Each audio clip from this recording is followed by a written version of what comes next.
So, yung pinaka-basic ng pagpapaandar ng isang automatic, like for example, i-start ninyo, bago nyo i-start, siguraduhin ninyo na nasa park siya.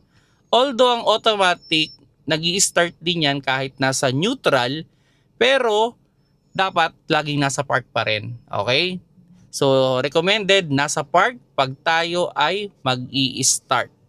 Okay? So, yun. Pag na-start na natin yung sasakyan, na-check na natin na nasa park yan, so pwede na nating i-start yan. May mga automatic na required kayong apakan ng preno bago nyo i-start.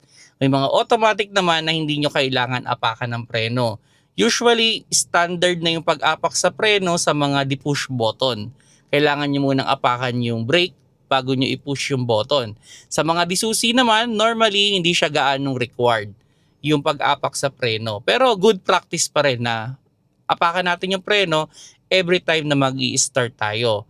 Then, pag tayo ay mag-shift na ng gear, going to reverse o going to drive, so kailangan natin apakan yung preno para mag-disengage yung ating park.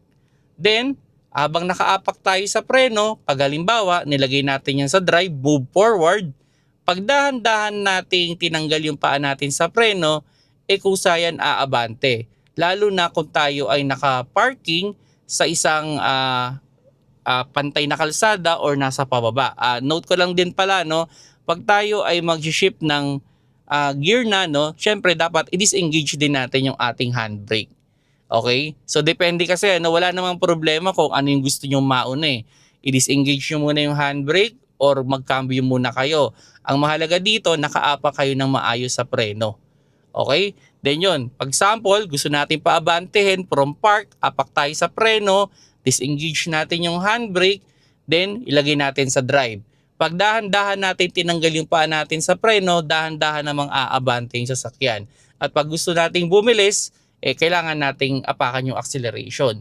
Kung kailangan naman nating huminto, so kailangan lang natin apakan yung preno, okay, pwedeng naka-steady lang tayo sa preno at hihinto naman yan. At kung papatay na natin, ilagay lang natin sa park, then pwede nating pindutin yung push button niya or yung kanyang susi. Then i-engage natin yung handbrake. So yun pala, i-engage nyo muna yung handbrake bago nyo patayin yung makina.